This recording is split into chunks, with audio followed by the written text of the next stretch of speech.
Thank you for joining us for our discussion on Persyst14 and quantitative EEG for continuous monitoring. My name is Michael Guess, and I am the VP of Research and Clinical Applications for Persyst. Today, we will be exploring quantitative EEG and detection technologies for EEG in the EMU and the ICU. And here's what we'll be talking about today. We'll discuss the utility of trending for online monitoring in addition to review, and we'll look at a couple of techniques to improve recording quality with digital EEG systems, regardless of the one that you're using, since EEG quality is still fundamental to all of this. We'll take a brief look at the effect of trend duration with a couple of clinical examples, and then we're going to go through a technical overview of a variety of trend types and their functions in detail. What is the trend showing? What happens when I adjust it? What happens when I zoom in and out time-wise? Now in part 2, we'll look at sets of trends working together, what we call trend panels. We'll look at the utility of statistical change trending and how we can now track changes over time across hours or even days of recording. And we'll do a brief overview of the analysis of periodic discharges and spikes, looking at the use of trending and spike classification to look at these types of events in a more quantitative way, from the street view to the satellite view, if you like. And we'll finish up part 2 looking at the use of mobile technologies within the hospital for monitoring and review by technicians and physicians. And we'll also look at how those technologies can be applied to monitoring of notifications and review from outside the hospital in a way that is robust and secure. Okay, so let's start with recording quality because that's fundamental to everything that follows. Now, in some facilities, square wave calibration and biocal is still commonly done, and this is a practice that has been done for many decades. So what's behind it? Well, square wave calibration was used back in the day of analog systems to adjust galvanometer gain and the downward force of the mechanical pens against the paper. Because the pen drag on the paper acted as a low frequency, the harder the pens pressed against the paper, the longer they would take to go back to baseline. And so you used a square wave cal to help adjust the force of each individual pen against the paper. Now in digital EEG amplifiers, the square wave is a synthetic signal that never passes through the amplifier, and so it doesn't really calibrate anything. There's nothing mechanical to calibrate. Biocalibration was then done on pen and ink systems to feed a dynamic signal with lots of different frequencies into each channel. And that was typically FP1 to O2, so that you had a large signal, and you could see if each one of those mechanical pens and galvanometers were responding the same to a dynamic signal. So what happens in digital EEG is something similar to that. Since everything is recorded referentially, you take FP1 to the reference, O2 to the reference, subtract that reference, and then copy-paste down the page. Now, these were required of digital EEG systems, and they still commonly are. But is there something that we can do that will be more helpful? Because if we follow the common practice of going from square wave cal to a biocal, FP102 biocal, to a bipolar montage, we still haven't seen the one electrode that's common to all the inputs, and that's the reference, the amplifier reference.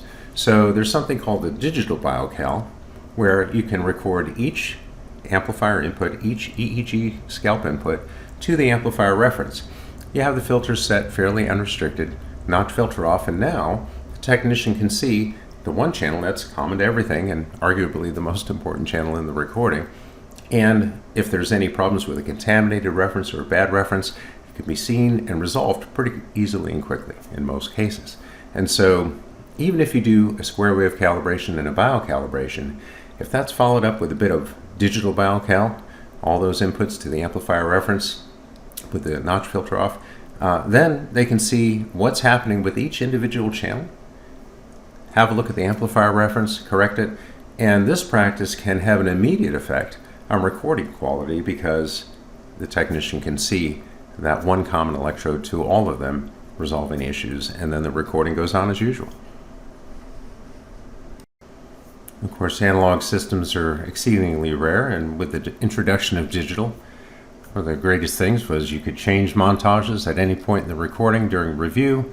You could apply filters based on the artifact in the recording, and filters, while they're used for some other purposes, are generally used for scalp EEG to reduce the influence of artifact. If we have a lot of muscle artifact, for instance, we can apply a low-pass filter or a high-frequency filter, take it down about 15 hertz perhaps, and help reduce the contribution of that muscle artifact. The problem, of course, is that a filter doesn't distinguish between cerebral signal and artifact. And so after several decades of digital EEG and all the advantages of that, Persyst introduced automatic physiological artifact reduction. And what that does is it uses a number of techniques to spatially separate cerebral signal from physiological artifact and represent both. So you can see in the second image there, the right-hand one, where we have a trend of electrode signal quality. So in addition to physiological artifact reduction, it's also looking for bad electrodes and subtracting those from detection and trending so we don't have those contaminating the results of those. And we'll look at the effect of that as we go forward. But here you can see the original signal is in the shaded color on the right, and the artifact reduced signal is in black. And the idea with artifact reduction is that you get a much better signal to noise ratio than if you were to use a low pass filter to help reduce muscle artifact. And so this helps preserve the morphology of the waveforms and does what you actually want it to do, which is to help reduce the artifact so you can see the cerebral signal. Now that helps with seizure detection, spike detection, and trending, and we'll look at the effects of those as we go further into this webinar. And so our talk about quantitative EEG in the ICU and the EMU will include these technologies. The artifact reduction, the automatic identification of electrode artifact, and so forth, because they're available today, and they are fundamental to reducing barriers to adoption that were the rule for the last 2 decades. Now, before we go into the details of various detection technologies and trends and how they work, let's have a look at some of the issues that we're trying to help with, some of the problems we're trying to solve, and some of the ways that we can maybe get a better view of what's happening with the patients. Just to step back and look at the amount of data we're dealing with, we have 8,640 10-second pages of EEG per patient per day. And if that was run on paper, it would run for nearly 1 kilometer for each patient. So data reduction is one of the issues that we want to have a look at. Also, ICU continuous EEG recordings are very long and they require frequent assessments. And in addition to that, we have these slowly evolving changes that are difficult to recognize with the intermittent page-by-page review, and changes in brain function can occur frequently and unexpectedly. So this is a monitor room, and it is apparent that it would be difficult to see something that has already scrolled off the screen. It is also difficult to see slowly evolving changes that may span hours and multiple recording stages. So what can we do to help make this work a little bit better? So let's take a closer look at what we're trying to see. Let's start with what we get to see when we're monitoring a patient. Now this is a wide screen, so we get a little bit more EEG data. This is about 21 seconds of EEG. And the obvious question is, how do you know if a clinically important event has happened if the monitor is viewed after that event has scrolled off the screen? We've got 21 seconds of history. Now, one thing we can do is add more pages. And actually, there's a mode in Persyst and Insight 2 where you can put lots of pages of EEG up on a single screen. So here we have a screen showing about 160 seconds of EEG, and it's in 3 rows from left to right. So we get a little improvement here. As soon as we step back a bit, though, it gets a bit hard to see the finer details. So it's one thing we could do, but again, we're heading in the right direction. Now, review is a different situation where we want to do data reduction. We want to be able to find those clinically important changes, help increase our yield of recognized seizures. When you're monitoring, you don't want to miss stuff, to put it in a nutshell. And so how do we have our current display of what's happening with the EEG? We want to see what's happening in the video at present, but we also want a rear view mirror that doesn't crowd out what we're trying to see. We want to see what's scrolled off the screen. We want to have an idea of what's changing over a longer period of time, because in the ICU, again, you can have these slowly evolving changes or other state changes in the EMU that we're interested in seeing. And frankly, we may have taken our eyes off a monitor to look at another one, and if it's already scrolled off the page, what do we do? So here's something that you can use to provide a live, longer duration view of multiple patients as they're being monitored and all on a single display. So this is not replacing the live streaming EEG and video. You can think of this as a rear view monitor for each patient. So here's a display of 6 different patients, and in each we can see seizure detections. And so without digging too far into what each trend will do, we're going to do that in a moment. At this top middle one, I can see these red marks for seizure detections. Not hard to pick that out. We can also see this change in the rhythmicity spectrogram. This curved pattern indicates something that's rhythmic and evolving, which is one of those hallmarks of a seizure. We see changes in the other trends as well. Go to the upper right. Again, we can see these seizure detections, these change in patterns pretty easily. Bottom left, we have some state changes. Bottom middle here, we have 2 seizure detections, and we see these patterns here, these patterns with a shape indicating evolution of a rhythmic pattern in the EEG. And so all of these gives us some information about what's happening with each one of these patients, but not just over the last 10 or 20 seconds, but over the last 30 minutes or so, based on the monitoring environment. Typically for the EME or an ICU, you're going to show 30 minutes to an hour for each patient. That's considerably more than the 10 to 20 seconds of history that we're usually limited to. Now let's take a quick look at trend durations. It'll give us some context for what we're going to look at with respect to the individual trends and what they're showing. We're going to look at changing the gain of the trends and the duration of those trends and see what effect it has in our ability to see changes in the underlying EEG. Here's a 24-hour trend duration on the right, and these very thin slivers at the top of the trend panel. That's in the seizure probability and seizure detection rows up at the top. We can see those detections, but the seizures are minutes in duration. And so they're too short to show up. When we scrunch 24 hours of trend data on that, we can see these slowly evolving changes. We can see the waxing and waning of spike detections around each one of these seizures, but the patterns associated with them we can't see. So let's see what happens when we zoom out. Or zoom in, I should say. Let's zoom into 1 hour. And so for seizure hunting, 30 minutes to an hour is pretty typical. And the reason for that is we don't want to rely just on the detections. It's nice to have those. They can help us indicate where we want to focus our review, but there's more information here. And we can help increase our yield of recognized seizures if we have something to go along with that. For instance, we have an increase in spike detections leading up to the seizure that we can see in the trend below the seizure probability. And in the rhythmicity spectrogram, we can see that pattern that's typical of this particular seizure morphology. We've got something going faster to slower, starting at the upper part of that trend display and angling downward. That means we have a pattern that's rhythmic or periodic that's going faster to slower. It's evolving. And so by having both the detections and the trend panel duration set to where we can see those patterns in the trends, that helps increase our yield of recognized seizures. Now here's an example of a slowly evolving change. We're looking at 1 hour trend duration, and as we look from top to bottom through these trends, the immediate thing to notice is that there's not a lot of change when we're looking at the left end of this trend display over to the right. It's pretty stable. So what's happening? Let's zoom out and see if we can see more of the picture. Now we've changed the trend duration to 24 hours, and there's steps between this. It's not just 1 or 24 hour. You can step it up to 4 hours or 8 hours and so forth. So we've zoomed out to 24 to illustrate that sometimes things evolve slowly. And zooming out in that trend, you can see that. And where we see it most prominently here is in this asymmetry relative spectrogram, where blue is increasingly left-weighted, red is increasingly right-weighted.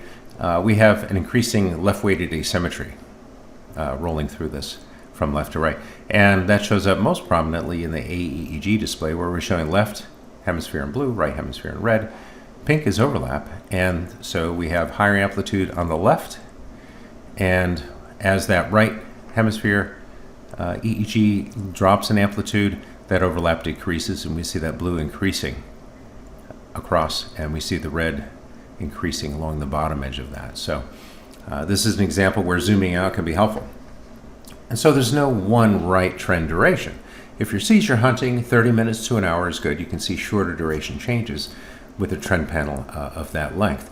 If you're looking for slowly evolving changes, you can stretch it out a bit, click that zoom button up at the top, change the time domain, and zoom out and have a look. But it's important not to get stuck in one time duration or another. It's just like zooming into the street view or zooming out to a satellite view. There's not a right view. It's the idea of picking the trend duration that lets you see what you're hunting for. So let's go ahead and from there move on to looking at individual trends.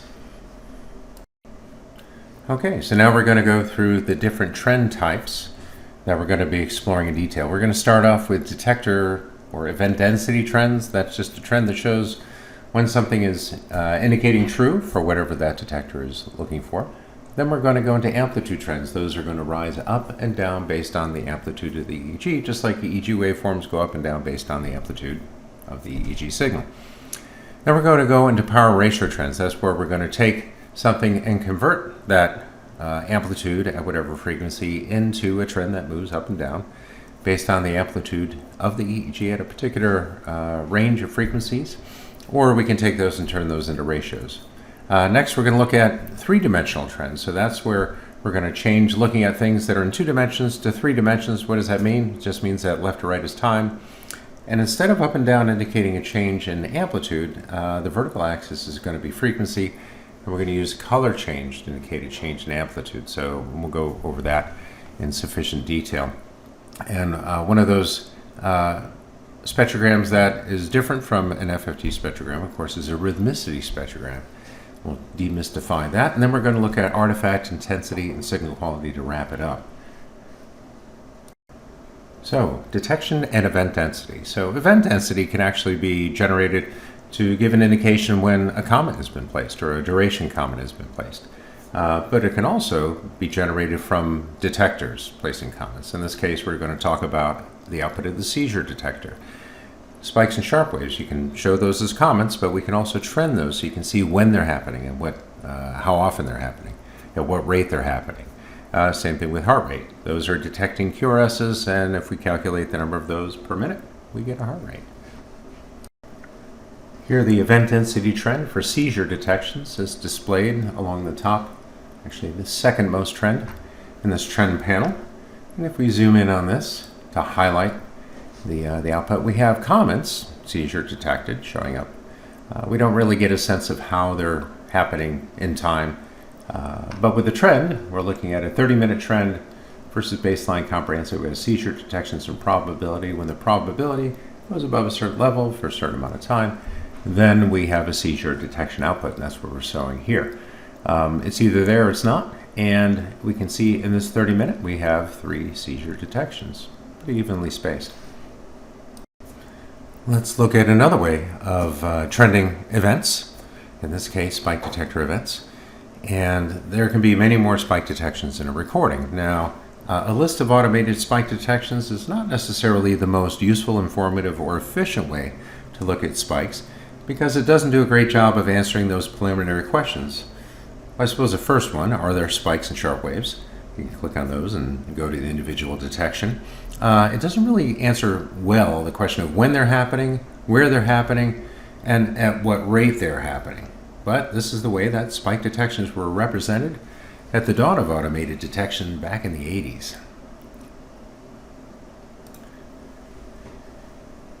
So let's look at a page of trends showing these event densities, and we've zoomed in a couple of portions here. We're looking at a 2-hour duration for this particular example, and we're zoomed in on the spike detections, all foci, count per second 0 to 3, and count per, if we have greater than 3 per 10 seconds on a page, basically more than 3 per page.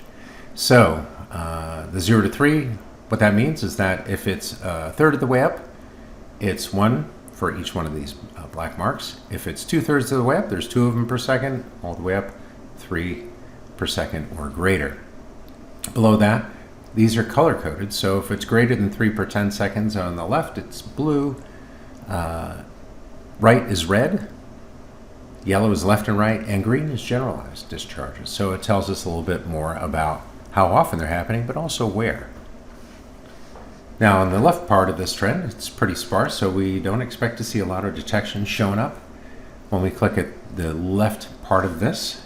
So let's see what happens if we go a little bit further and we click where this density of spike detections is much greater, and this really becomes pretty solid. as expected, we see a lot more detections here. So this gives us a way to find areas of the recording where spike density or spike rates are low, or where they may be higher. And again, that information about lateralization. Here we have LPDs, and the spike detections pretty solid throughout. On the lower trend, we're seeing that there's greater than 3 per 10-second page. That's true.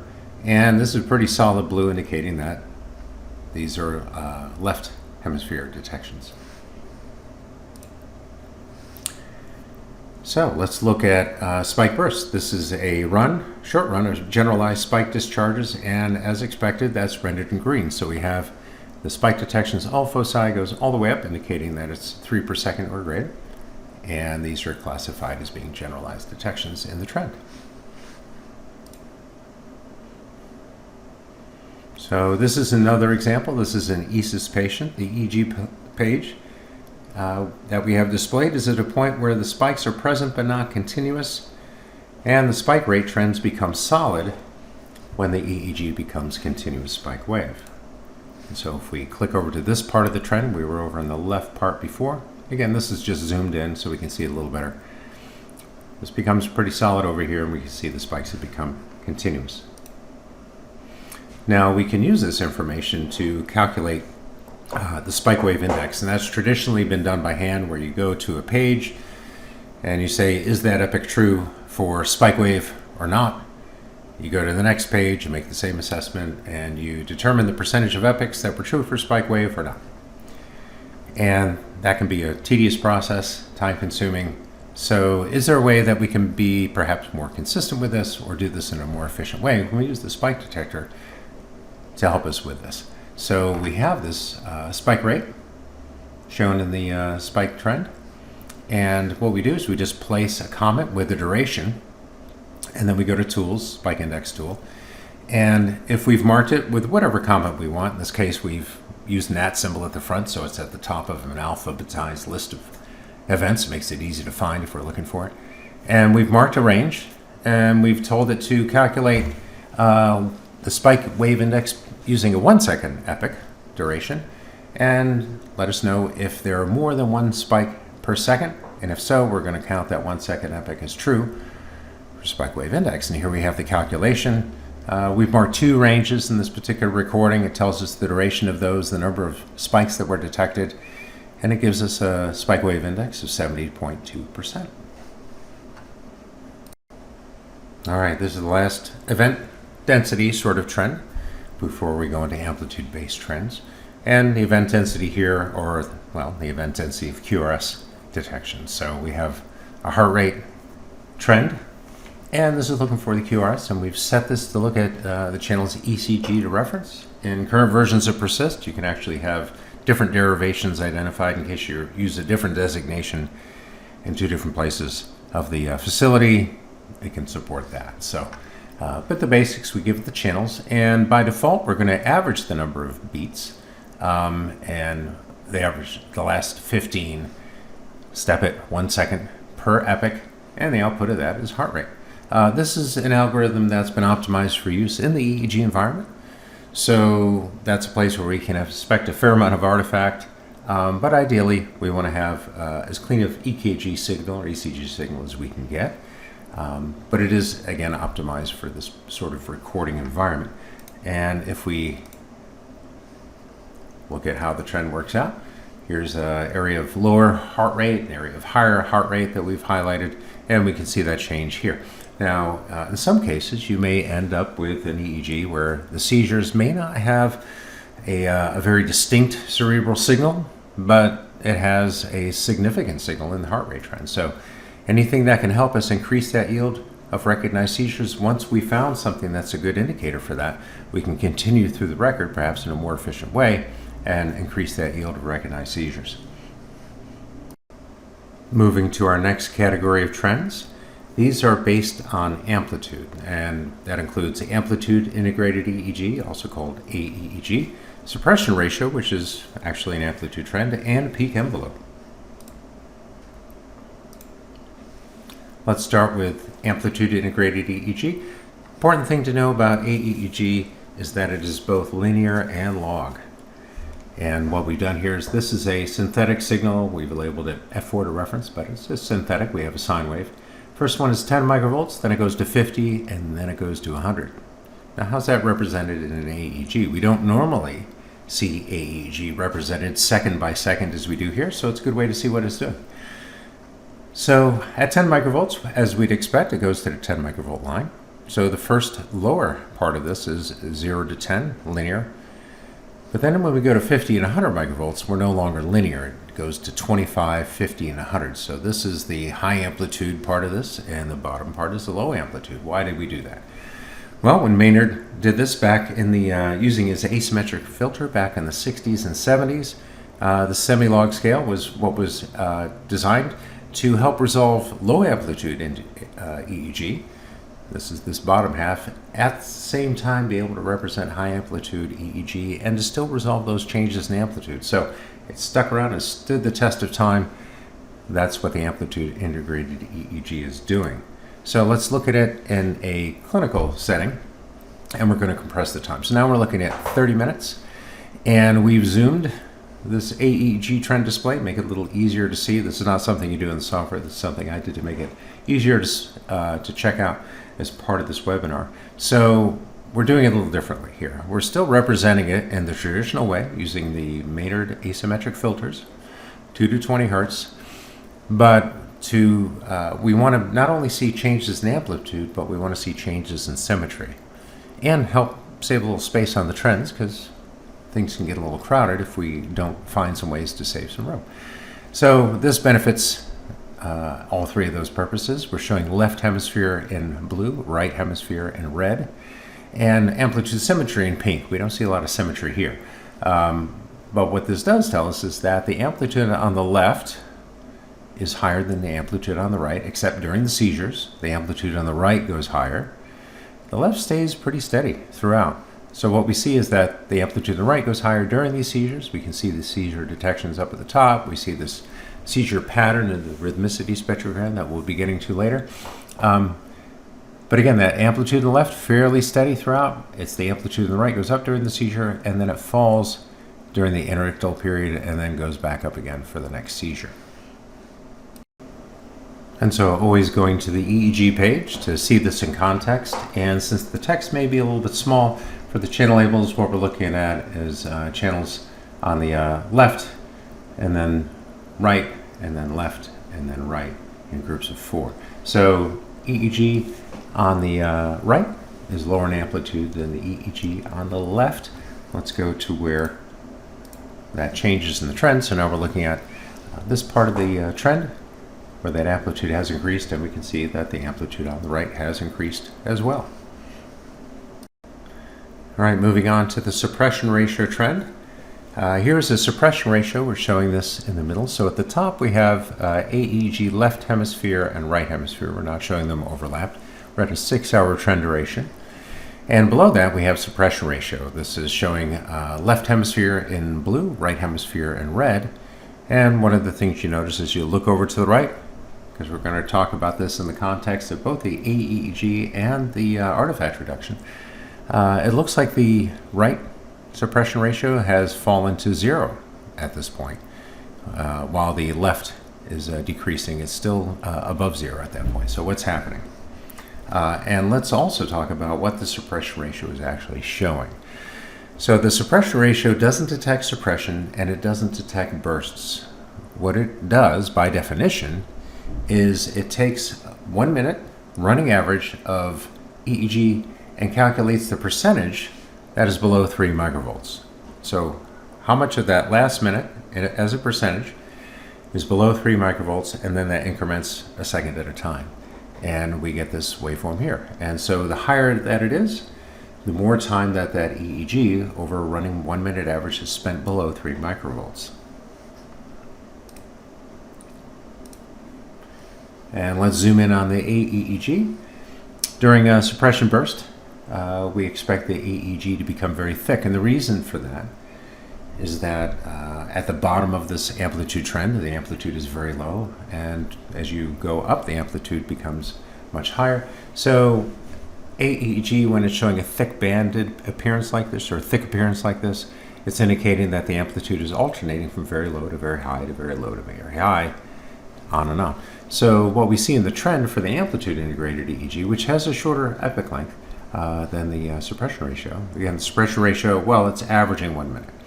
This is moving second to second. So the AEG for the right hemisphere thins out as opposed to the left, saying that, well, it appears as though the EEG in the right is becoming more continuous. Let's find out a little bit more about what's happening. So we've jumped to this part of the trend. The cursor is over here, where that right suppression ratio has gone to 0. The right hemisphere AEG is thinned out, and we see that there's a muscle artifact that's showing up across the channels on the right. And that's affecting the calculation of the suppression ratio because, again, it can't drop below that 3 microvolt threshold when there's muscle present. So what do? If we turn on the artifact reduction for the trends, and this is independent, you have an AR button above the trends that you will normally leave on, and you have an AR button above the EEG, which can be on or off. Normally you leave it off and you turn it on when you want to separate that in the waveforms. So we've done it on both sides here so we can see the effect. And, well, one effect is that the AEG for the left and right hemisphere, this trend, well, looks pretty symmetric. And we see the same for the suppression ratio, where we don't have the left going to, we don't have the right rather going to 0 because these channels have muscle artifact. We've separated that so that these are now correctly representing the cerebral signal. Now here we're showing a peak envelope trend. It is a trend that's been around for a couple of decades. It's a very simple trend. It goes up when amplitude is higher, goes down when amplitude is lower, and it has some similarity with AEEG in that it's looking at 2 to 20 hertz traditionally. You can change the range of frequencies. AEG's fixed function. Peak envelope can have different frequency ranges, but it is using an epoch length of 10 seconds. And so what this trend shows is what is the amplitude between 2 and 20 hertz for each 10-second page, and you can see that it's going up during this spike and wave seizure, and then it goes back down at the end of that seizure. It doesn't give us a lot of information. It's really just an amplitude trend with some information stripped out. So the AEEG trend has higher time resolution, whereas peak envelope, again, is saying what's the maximum amplitude between 2 and 20 hertz for each 10 seconds. It has the advantage of simplicity, but it has the disadvantage of blurring out a lot of other details. So you don't see it used quite as often these days, but it is still available. Now let's move on to frequency-based trends. We did look at some amplitude trends that were bounded by frequency, AEEG 2 to 20 hertz, using a asymmetric filter, which just means it's not this flat filter. It attenuates more frequencies versus others within that 2 to 20 hertz range. And there's details of that in the user guide, and of course we can always meet by web conference, but we're going to talk about something different in this case, which this is a term you come across all the time. What's a FFT? We'll answer that question.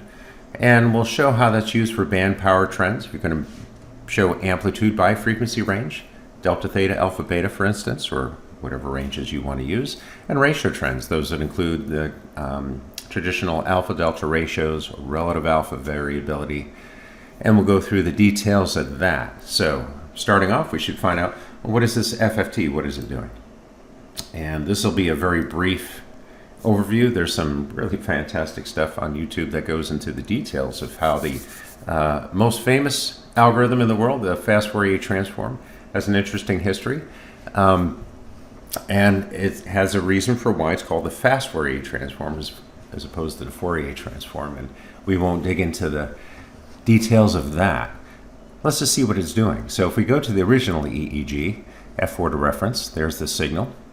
And we're going to skip over the reconstructed part. We're going to look at what the FFT does. It breaks down the signal into sine waves by frequency. And so we can see here we're going successively from lower to higher, or different frequencies within this pattern. And we can measure the amplitude of those sine waves to determine what the amplitude by frequency is. And that's done by frequency bin. So in Persyst, the default frequency bin size is 0.5 hertz. That is adjustable, of course. there's a trade-off between time resolution and frequency resolution. So you find something that's appropriate to the application, which we believe we've done in that configuration. And then you can add those up to get band power. So if you have half hertz bins, you can say, all right, I want to do delta, theta, alpha, beta just by adding the bins together that make up that frequency range, and you get an amplitude. Now the other thing, of course, is you can take these sine waves and you can put them back together and reconstruct the original signal. And the fidelity with which that's done really depends on the FFT parameters. That's not something that you do clinically, but it's just something to know that those sine waves actually can be recombined to recreate the original signal. So one of the things you can do with FFT power is you can, again, add those bins up to create delta, theta, alpha, beta ranges. And here we're doing that looking at left hemisphere and then right hemisphere. So the blue is delta, then we go to yellow for theta, green for alpha, and then blue, light blue for beta. And here we are at the onset of a seizure. And since at the onset here we have higher frequencies on the right, we can see the right hemisphere, 13 to 20 hertz beta is increasing. Now this is averaged over 2 minutes. It's 2-minute running average. That's a traditional way of showing band power, as well as other ratio trends, specifically alpha to delta ratio. You tend to time average those to smooth it a bit. And so that's what's being done here. So that's not required. You can show them at the full resolution of the FFT, but averaging them obviously smooths things out, makes it a little easier to see slowly evolving changes. Artifact reduction helps with this as well. So we're automatically identifying bad channels, which we don't have here, physiological artifact. And so we're representing the cerebral signal better than we could before the days of artifact reduction. So one thing to note here is this starts out at faster frequencies. If we look up towards the delta at the top, that one hasn't really started to deflect yet. Let's move a little further into this. So we'll go to the offset. Here we can see the EEG is much slower. And we can see that we're getting towards the end of this deflection here. Again, it's averaged over 2 minutes, so it's still up there, but it'll begin to fall pretty rapidly with the offset in that seizure. And the theta and delta graphs are picking up at this point. So you can see that there's something that's changing over time where we do have an evolving pattern where we have higher power in the faster frequencies that gradually moves slower. But you can see with the resolution and the separation of frequencies using band power, we're going to assemble those into a spectrogram and get a little better view of what's happening with respect to this evolving rhythmic pattern. Moving on to alpha-delta ratio. This is by hemisphere and by quadrant, which is one traditional way of doing it. We can also do it using anatomical regions, identifying those by channel labels as well. So that's going to be in Persyst14 as a default setup, because that's a bit of interest. Probably not a great deal of difference between what you're going to see in one versus the other, as opposed to just making it a little bit easier to interpret those as you're moving along through a record. So let's look at what we have here. We have ADR, 2-minute running average. Again, that's tradition is to time average these. We're showing the right hemisphere in red, left hemisphere in blue. And this is 8 to 13 hertz over 1 to 4 hertz. This is left and right hemisphere. Then we look at this by quadrant. So we're looking at left anterior in blue, right anterior in red below that. And then we have left and right posterior, same color setup. Now below this, we're showing some information about symmetry and amplitude, because we like to include amplitude trends whenever we have a ratio trend. And by the way, an asymmetry is a ratio. We're looking at the relative amplitude of homologous electrodes between left and right hemispheres by frequency. We'll get into that later. But everything above this amplitude trend is really a form of ratio trend, explicitly or not. But what we're looking at is the loss of faster frequencies as this trend goes downward. Now the denominator is 1 to 4 hertz.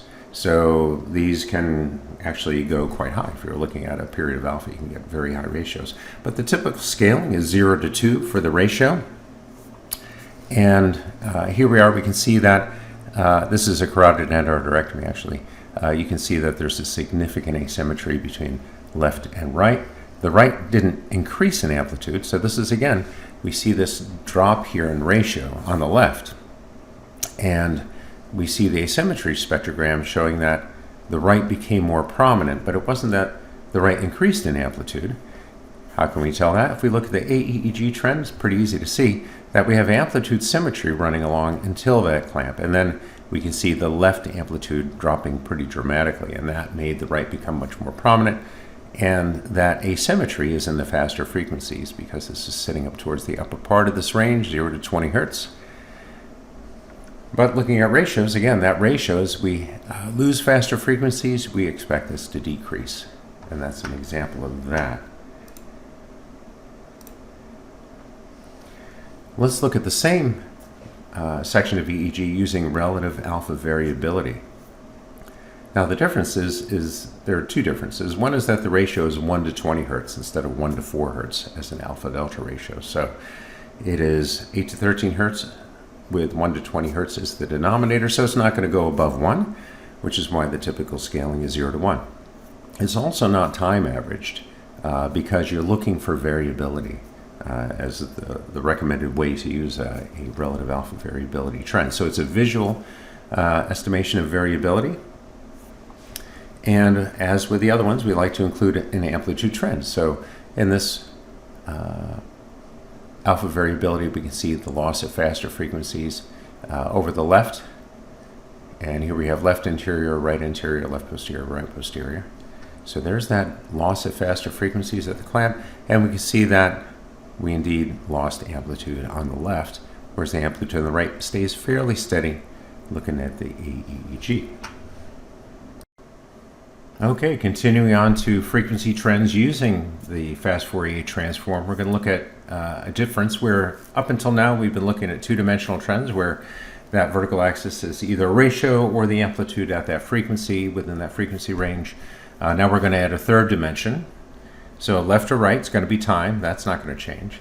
Up and down is going to be frequency. The vertical axis is going to be frequency, and the change in color is going to indicate the change in amplitude at those frequencies, and we call those spectrograms. We're going to talk about units and scaling and timescales, what the effect of changing those is. But let's see what we're looking at when we're looking at a three-dimensional trend. And this is going to be going back into the old days a bit with what they called a hidden line CSA. And this is laying it out in a pseudo three-dimensional way. We're looking at T3, T5 on the left, T4, T6 on the right.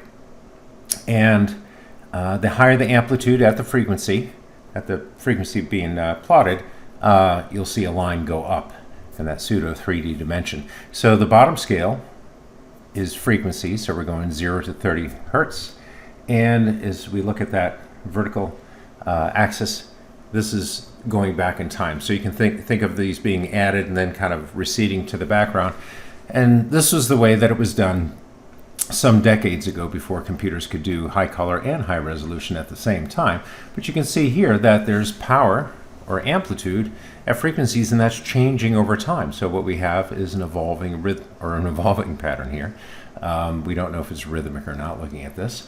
And it's fairly stable on the left channel T3, T5. So this is the way that FFT spectrograms were rendered back in the day. So let's move to today and look at that same recording, but showing these in a color scale.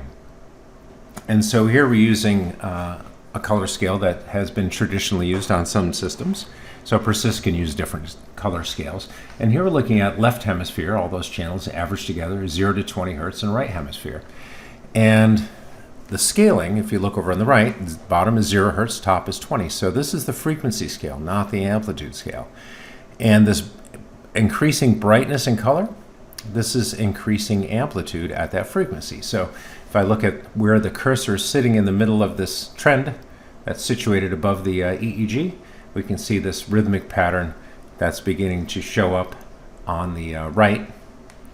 And if we were to page through that, we'd see that going from faster to slower. So there's that sheet music analogy where the high notes are up at the top, low notes are towards the bottom. And as we page through this, I would expect that this will evolve from faster to slower on the right hemisphere because it's going downward. Again, the color is the amplitude of the EEG. Its position on this vertical scale is the frequency. So this is using an RGB, or red, green, blue color scale. This is the one that's used more commonly in Persyst. And again, this is more about tradition and the way things have been rendered over time. There's not a right or wrong. There's different color palettes that may be more suitable. If somebody has color blindness, for instance, you may not want to use this sort of trend panel. You may want to use one with a different color scale. So all that's adjustable. There's that same pattern. They've been traditionally referred to as flames. There's that decreasing frequency as a seizure evolves. So let's look at the effect of scaling using a different recorder. Now we're going to look at a carotid endarterectomy. And what we have here is left hemisphere, right hemisphere, displayed above the EEG. And where the cursor is positioned, that's where we're looking at the waveforms in relation to this position on the trend. So we see left hemisphere where it's becoming a bit darker. We're losing the brightness of the colors here. And what that's telling us is that in the EEG, we're losing amplitude at those faster frequencies in comparison to the right hemisphere. And we've scaled this at 2 microvolts per hertz. So the reason that it's microvolts is, well, we're using microvolts as our units of amplitude. Per hertz just means is where is it in this vertical scale? So that's the per hertz part. And we're taking the square root of those. So you can see the SQRT scaling. And the reason for doing that, as opposed to using the raw microvolt values, is that you tend to have much more amplitude in lower frequencies than you do in the higher frequencies. And what can happen is if you scale things so that you can see these changes at the faster frequencies at the top easily, the lower frequencies may just be blooming off scale. And ideally, you want to be able to see changes at the faster frequencies and the slower frequencies without having to adjust the scaling too much. Now there is a scale there. You can click on that color bar in the upper right and you can adjust the z-axis scaling, that color range, to get the best view. So if you have EEG that's unusually high or low in amplitude, by all means adjust that just like you'd adjust the gain in the EEG. But here we can see some pretty good resolution, and we can see that loss of faster frequencies on the left. Now if we change this, just to have a look, we increase this to 3, we can see that this has gotten darker. We're at the lower part of the scale.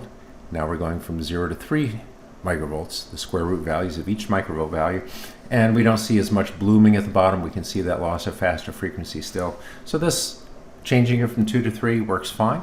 You might be able to see those changes at the faster frequencies a little easier with this. And let's see if we go even further, if we go up to 6. Well, now we've gone too far because now we're just using the very bottom part of this color scale. Nothing reaches up into the greens or the yellows or the reds. And so we're getting less dynamic range, as it were. And it makes it much more difficult to see changes in the underlying EEG. So this is when you scale it too high. Now here's another look at an axis. So we've looked at scaling the microvolts per hertz. Let's look at change in the time axis here. And so now this is set to 1 hour. And this is a recording with 3 hertz spike and wave seizures, and they're about 14 seconds long. Now, FFT spectrograms show all the amplitudes, not just the rhythmic components. We'll look at rhythmicity spectrograms in the next section. And so the seizure patterns are visible, but not as distinguishable from other non-rhythmic activity. So we don't get that distinction. But let's go ahead and see what happens if we increase the time range here to 4 hours across the top. That seizure just becomes very thin line in the spectrogram, very difficult to pick those out. So this is an example where you have short duration seizures, and we've increased that time range to 4 hours over that trend, and it just becomes too difficult to pick those things out. So that's what happens if we pick a time duration that's a bit too long for what we're hunting for. Now, one thing we can do is we can average channels together. Back in the day, it was not uncommon to do a trend per channel, because if a channel went bad, you could just visually ignore it and say, well, I'm not going to look at that particular trend. But with artifact reduction, reducing the contribution of physiological artifact and identifying most types of electrode artifact and subtracting that from the trend, it gives us a chance to save some space. So we're using left and right hemisphere. So we have left hemisphere and right hemisphere for rhythmicity spectrograms that we're going to look at, left and right hemisphere for the FFT spectrograms that we just explored, rhythmicity spectrograms rather. We have the asymmetry spectrogram here, hemispheric 0 to 18 hertz, looking at differences between left and right hemispheres. We have the AEEG trends that we covered earlier. By using hemispheres, we can put more types of trends on a single panel and help us look for different features in the underlying EEG. Now, having said that, we can combine channels into groups of channels like left and right hemisphere or by quadrant to help make a more compact display with different types of trends to look at the EEG in different ways. Here we're looking at rhythmicity by channel. We're going to look at those, what creates this or how this works. But here we're doing individual channels. And we can see that the seizure of which channels that seizure activity is more prominent, pretty clearly looking at the individual channel trends. So not as a standard review thing, but you can shift into a rhythmicity by channel to help isolate certain activity that may be more focal in nature. Let's look at another example of using averages versus individual channel trends. This is looking at a neonatal record, and what we're using on the right are trends looking at FP1 to O1, FP2 to O2, and C3, C4.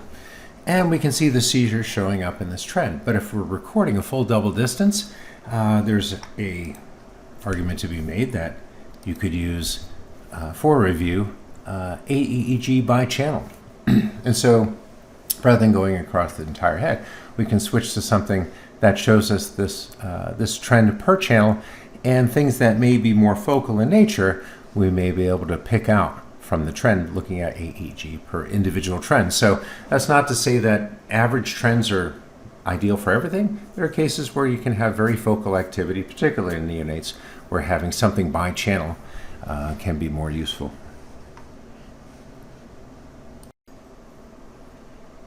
Now, we've touched a little bit on asymmetry spectrograms in some of the previous example. Let's dig into what they're actually showing. And we're just looking at an elevation map here to give an idea of using color to indicate red when it's above sea level, blue when it's below sea level. And so the use of red for right and blue for left is just a particular convention. It's one that's used in many places. That can be reverse color palettes are adjustable, but just for the sake of compatibility with colleagues that may be practicing in other places, not a bad idea to stick with this. So in this case, we're using red to indicate higher elevations and blue to indicate lower elevations with respect to sea level. So the sea level right here at the coast, South America, is rendered in white. And so this is showing an asymmetry in amplitudes where we're going above and below sea level. So let's go ahead and apply this to EEG because I think we get the idea.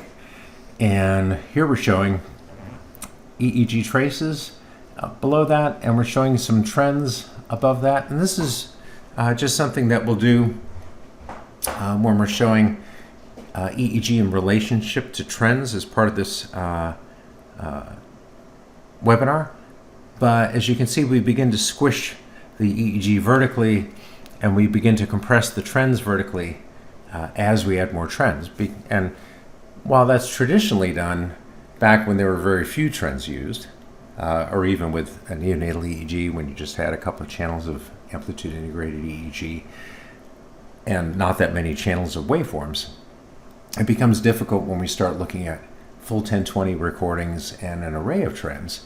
Everything gets kind of squished vertically. And since monitors are larger left to right than they are up and down in most cases, we're going to lay it out like this. So here we've got the EEG on the left, and we got the ability to space everything out vertically so the channels aren't overly compressed, and we can spread the trends out a little bit more too. So this is a standard layout that you'll see in Persyst. Now the artifact reduction is toggled off above the trends and is toggled off above the EEG. That's fairly typical for EEG, but for trends, in most cases, you're going to have that artifact reduction on because, again, you're going to have a larger contribution from physiological artifact showing up in the trend. So let's see what happens when we turn on the artifact reduction. This cleans it up quite a bit over on the right. We see that change in amplitude on the left much more clearly at this point in the trend display. And we see the asymmetry relative spectrogram that's turning blue here pretty much throughout the clinical power spectrum, indicating that we have an asymmetry where the EEG is left weighted at this point. And so if we go a little later in this, we can see where the AEEG is indicating the right has increased in amplitude with respect to the left. And that gives us the context to look at this relative asymmetry spectrogram to say, yes, it's because the amplitude increased on the right rather than the left falling away at that point. So this is just an example to show a different trend layout, one that's traditionally used within Persyst. Again, to space things out, make it a little bit easier to see.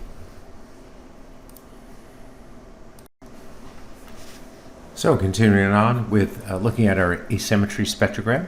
And here we're showing it in the context of other trend displays as well. So this is, again, that arrangement where we have trends on the right and EEG on the left, where we can space things out because we're using a full 1020 and we're using multiple trends.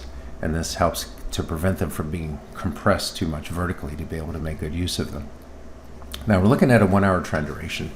And let's see what happens when we change the length of that trend duration. We're not really going to be seeing too many cases where we're going to change the range of the asymmetry here, plus or minus 50%.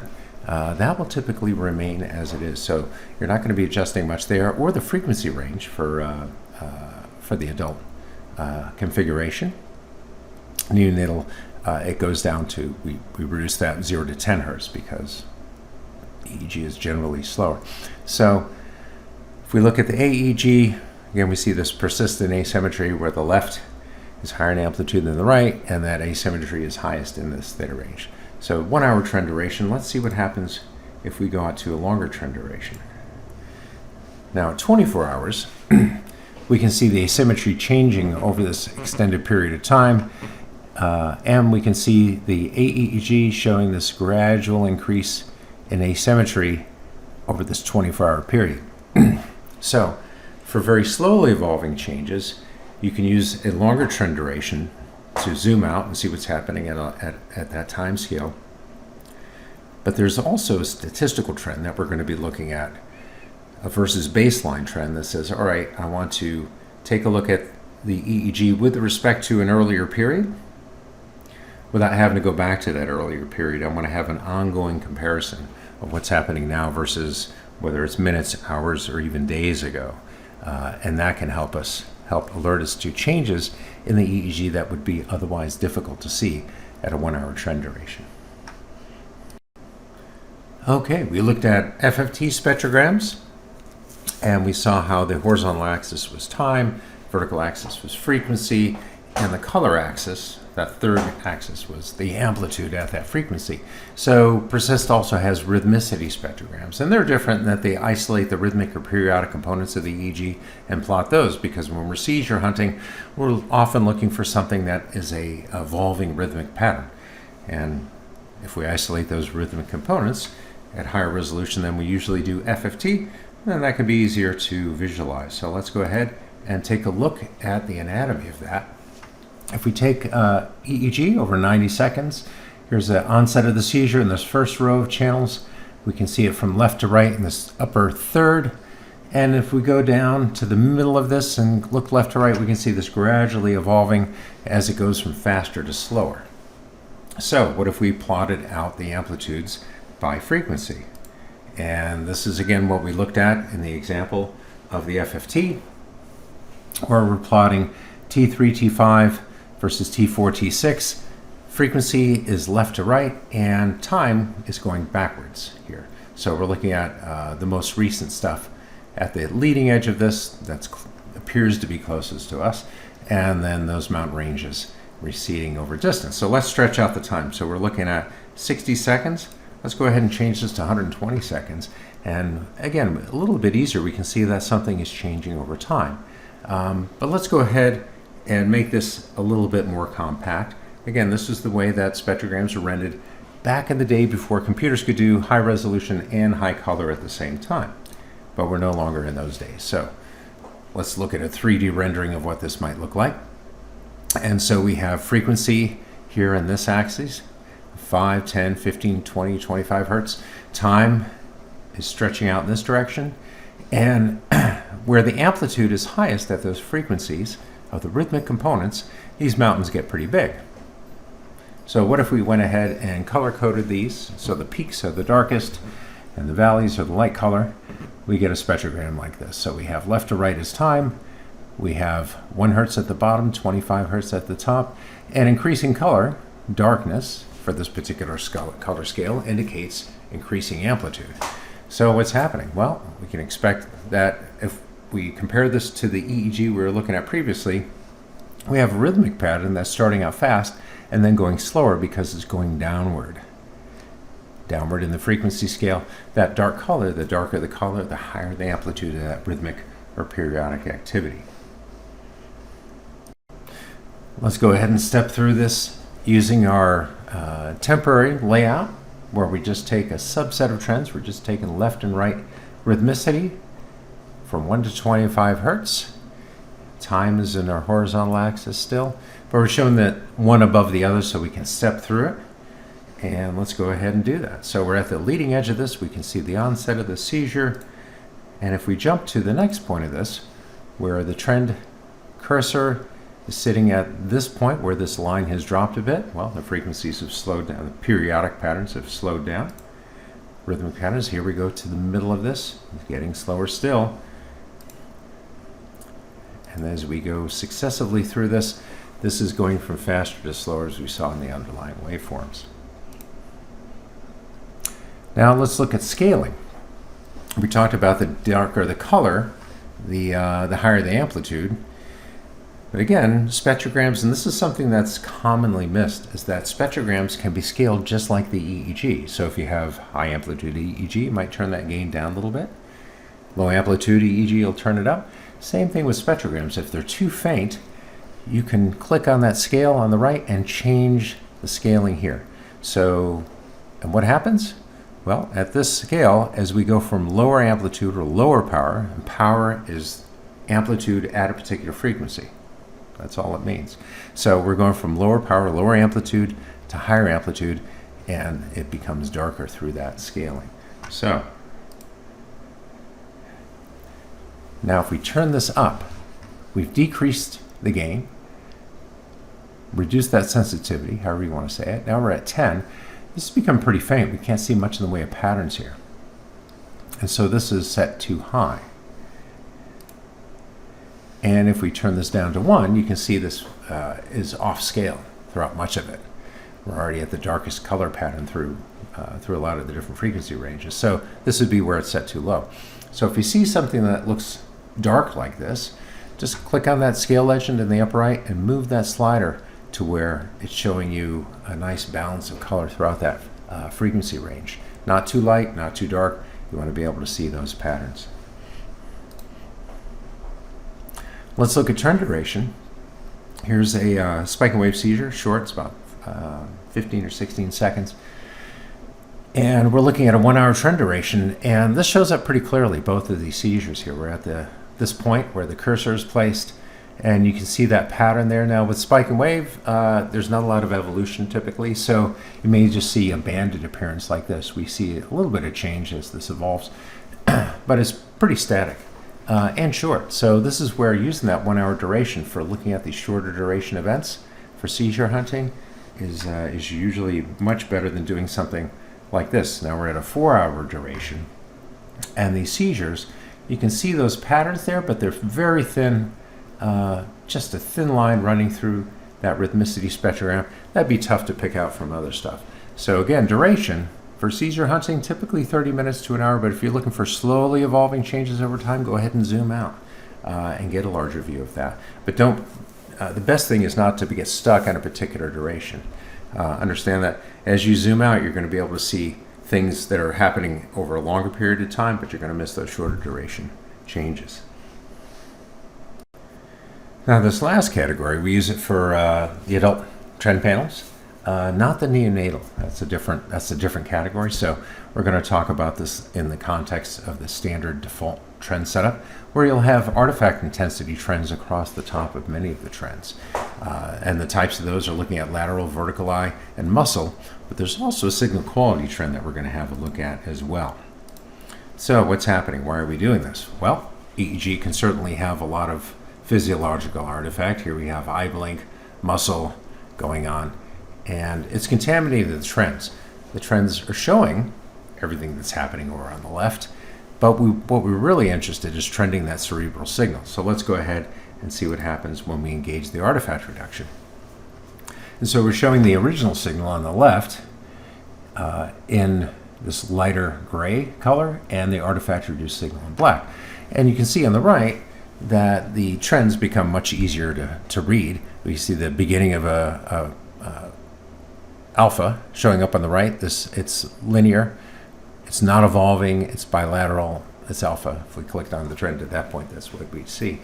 But the main point is that this trend becomes much less complicated to look at than the previous one. If we go back a page, this has a lot of confounding activity going on. So artifact reduction is usually used for trends to help see that cerebral signal more clearly. And optionally, you can toggle it on and off. There are individual controls at the top where we can toggle artifact reduction as needed on the waveforms. As a matter of tradition, typically you'll use that turned off for waveforms and on for trends. And then if you need to see through some artifact, go ahead and engage it for the waveforms as well. Now, of course, artifact is helpful in an EEG when you're looking at patient state. I can tell that this patient's awake because their eyes are blinking. And if their eyes stop blinking, I don't see those eye blinks in the waveforms. I can tell they probably have their eyes closed. I may see some alpha. It may go into a sleep pattern. Artifact is part of the information that we're recording from the patient, but we don't want it to be in the way all the time. So that's where artifact reduction, being able to engage that for trends, can be really helpful. But I still want to know what's there, and that's this artifact intensity trend at the top. And it's a little small to see here, so we're going to zoom in on that. But the three bands are muscle at the top, and then vertical eye, and then lateral eye. So that gives us a visual indicator of, do we have all these components of artifact present in the underlying EEG, and how that's changing over time, because that can give us a hint about state changes. So let's go ahead and zoom in on that trend. There's the muscle, the vertical eye, and lateral eye. Now, muscle is expressed in microvolts. So as that amplitude increases, this trend line becomes increasingly green. Now, vertical and lateral eye, you can see that these are set, the max is 1. And the reason is there's a neural network that's evaluating the waveforms and saying, what is the probability that this is a vertical eye movement or an eye blink or a lateral eye movement? And it assigns a probability to that, and that establishes the color levels. And let's look at electrode signal quality. So we're reducing muscle, vertical eye, and lateral eye, but when electrodes is dislodged or recording artifact, you can't really recover anything from it. It's not really recording EEG, so what do? It's creating quite a bit of havoc here in the right hemisphere trends. We can't really see what's going on, but it's not all the channels, it's just one. It's the F8 electrode has become dislodged. So the idea of the electrode artifact reduction is identifies that as a bad electrode, and you can see it's dashed out here. That's the F8 electrode being dashed out as part of two channels in this bipolar derivation. And the trends, well, we recover the right hemisphere trend. So this is without, this is with, and we can see what's happening in the underlying EEG. So an electrode going bad is just something that happens during long-term monitoring. Obviously, you want to correct that as soon as possible, but you don't want to lose the signal between when that electrode goes bad and when it gets addressed. Now, Persyst will indicate that on the electrode signal quality display. During acquisition, you can have that display. During review, you typically won't have the electrode signal quality displayed or this numeric display up at the top. You'll probably just have the comment list open. Or if you're running with an OEM integration, you may fold all these out of the way. There's an X in the upper right. Okay, aside from that, when we're looking at electrode signal quality, it can be helpful to know, well, how long of the recording, how much of the recording had this electrode bad? So if you switch over to the signal quality trend, there's a little drop down at the top, and you can pick signal quality. You can change the duration. This is a case where zooming out might be helpful. And we can see how much over the course of this recording was that F8 electrode bad. And red is increasingly high levels of electrode artifact.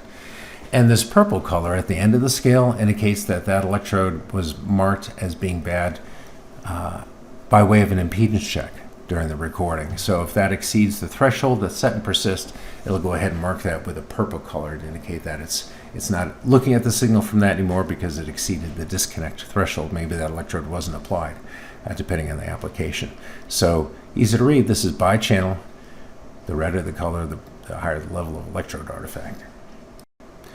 Okay, we're going to roll right into part 2 because this part is a bit shorter. It goes more quickly. We're going to bring together a lot of the concepts we looked at and introduce a new trend type. So, and the purpose of that is we want to be able to monitor for changes, whether they're fast, short occurring, or slowly evolving changes, and what can help us with that. One of the new things in Persyst, of course, are these statistical trends or these versus baseline trends where we're going to mark a baseline. The software will mark one initially, or you can place your own as well to say, I want to know what's changing from this point in the EEG by frequency, and we'll look at examples of that. We're going to bring together multiple trends into a single trend panel so we can see how they complement each other, how they paint a picture of what's going on in the underlying waveforms.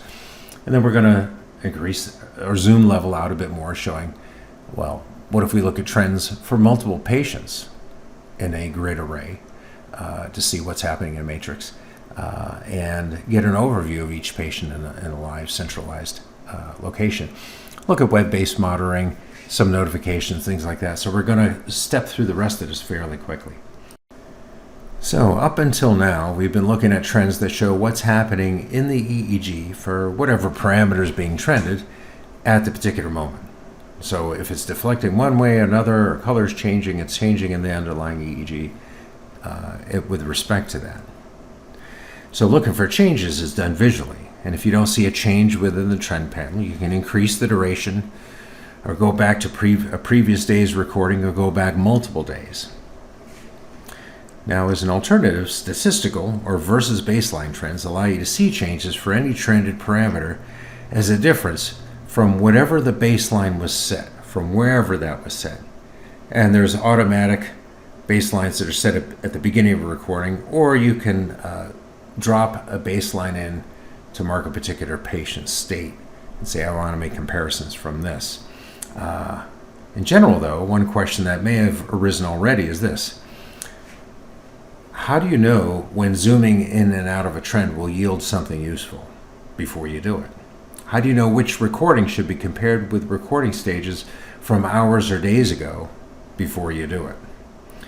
For some patients, where slowly evolving changes are expected, for instance, delayed cerebral ischemia, recording a parameter at certain patient states and then checking that parameter over time might be done.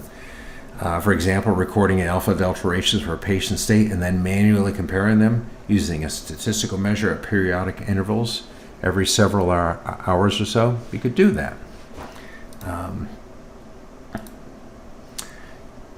And so we can apply statistical measures to EEG. That's not new. One of the shortcomings, though, using statistical measures is EEG epochs are not independent samples. Successive epochs, the ones before that, they're all related to each other, more so than completely independent samples. So that diminishes the utility of using standard statistical measures with EEG. So instead, what Persyst does with our versus baseline trends is we calculate an empirical null and allows for the calculation of normalized Z-scores, even though they're not independent samples from one epoch to the next. So what does this look like?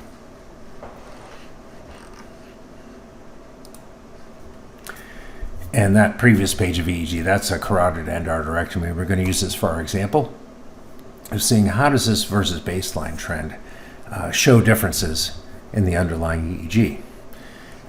And what we have here is where the baseline is set. So we click the button above the trends that says baselines. We clicked add baseline and we added a baseline during a stable section of the spectrogram. So since these are versus baseline FFT spectrogram, left and right hemisphere, it's modeling it based on this. It's creating an empirical null on the spectrogram here by frequency and over time.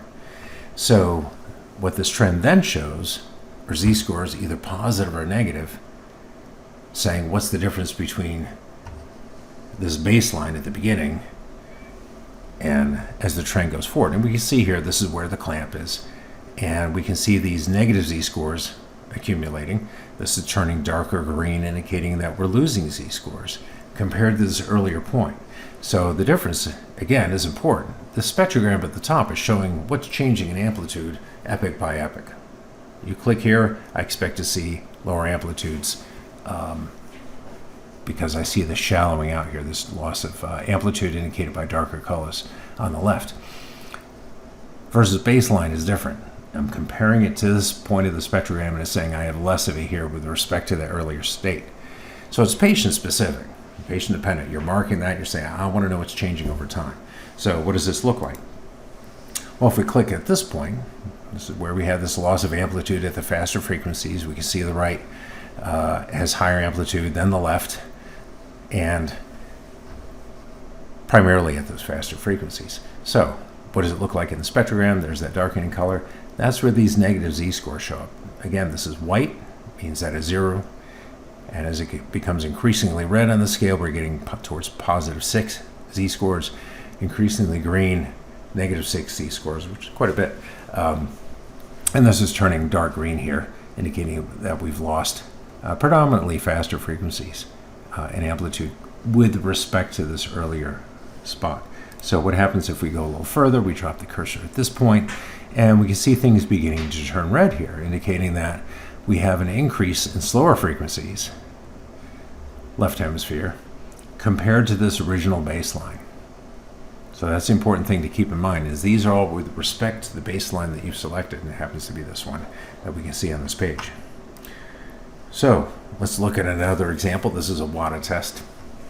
And here we're looking at qEEG left and right. We can see at the first injection here, amplitude goes up on the right, and that's reflected in the asymmetry spectrograms. This is turning red, indicating that we have higher amplitude on the right with respect to the left at this particular point.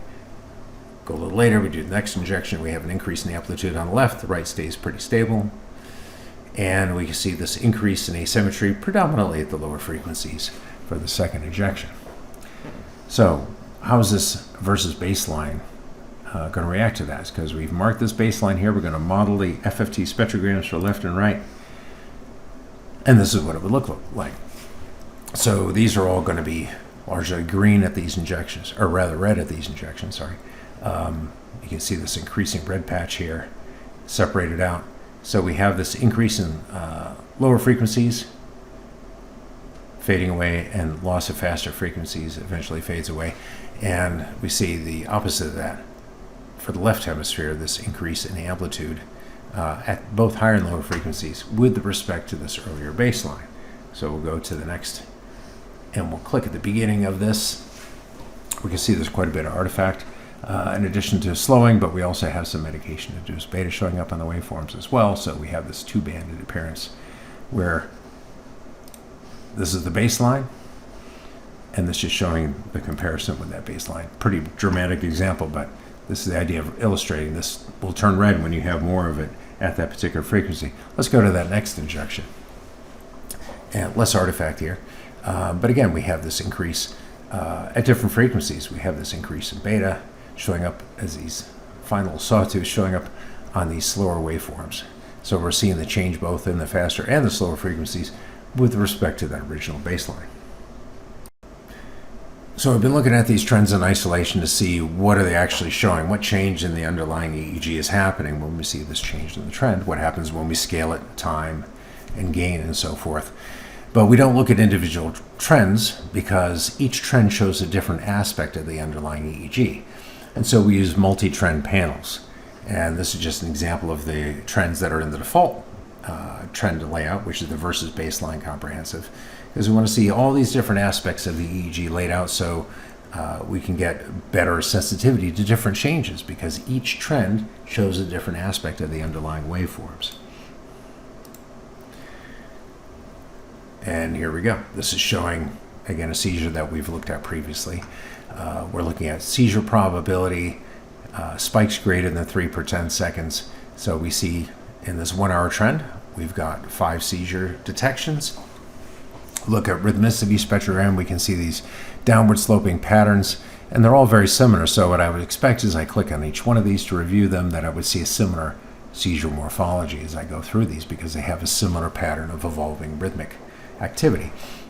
We have our FFT spectrograms, again, showing what they've referred to as flames. I think they still do in many places where you've got the seizure pattern lighting it up in that fashion. We see this asymmetry relative spectrogram where we have this increase in the amplitude on the right going faster or slower, but we get a little bit more information too. We see that during the interictal pattern, we have the left being more prominent than the right during the interictal period. And what is the reason for that? Did the left increase in amplitude? Well, no. If we go to the qEEG, we can see that the left remains fairly stable in amplitude throughout this. The right increases in amplitude during the seizures and then falls in amplitude with respect to the left during the interictal period. We see some changes in heart rate during those seizures, and the versus baseline trends. Because we have a baseline during the interictal period, we can see that dark pattern showing up for each one of those seizures. So we're seeing different aspects of the underlying EEG, but with a multi-trend panel, each one of these works together so that we can increase our ability to see changes in the underlying EEG, even if they're not just evolving rhythmic patterns. And that's not the only thing that we're hunting for when we're using trends. So how can we increase the utility of this even more? Because we can have trends spread across multiple monitors in a central location. But again, now your head is on a swivel trying to see what's happening from one patient to the next. Is there something that we can add to make this a little more efficient? And we touched on this at the beginning of the webinar. What we're looking at here are trends for 6 patients live, and pretty easy to spot in the trends, like, okay, this is something I might want to take a closer look at. I've got seizure detections going on for this patient here. I've got seizures here. You know, the seizure detections and those evolving rhythmic patterns, I can just look up and see, oh, I want to look at this, and this recording and see what's happening. Same thing with this one in the bottom right. And so these are things that can alert you to changes. Now, this is one where we have very slowly evolving changes in the upper left. Again, not everything we're looking for is a seizure. And what these versus baseline trends show us is something that we don't see in the uppermost trends. We see a pretty stable pattern here in all the trends. Not a lot changing from left to right. But when we look at this versus baseline, it's telling me that compared to this earlier period, and in this case it's about 18 hours earlier that baseline was set, I've got an increase in slower frequencies on the left, and I'm losing faster frequencies on the right. So something is changing from when I dropped that original baseline. So here's an example where we can have multiple patients showing. We can see what's happening right now, that these are seizures that are occurring in the present moment. But I can also see the slowly evolving stuff happening from the day before that I might not have been as easily alerted to otherwise. Now, that display of multiple patient trends in a single window, with Persyst Mobile, you can use that on a hospital-based intranet, so using it within the hospital local area network. You could have a display showing the same thing where we're looking at live trending for each patient. And if we look at the notifications link that's shown here in the browser, we can get live notifications. So this is something where you may have your multiple patient monitor showing those live trends for multiple patients at a central display, and you have maybe have another monitor with a centralized display of seizure detections or other notifications from the software, where you can see, have they been acknowledged? There's a checkbox here. We can say, okay, I've seen this. This is not something I haven't looked at yet. And then when you click on one of those notifications, it'll take you directly to the underlying trends of the waveform, so you can see what's happening for that particular patient.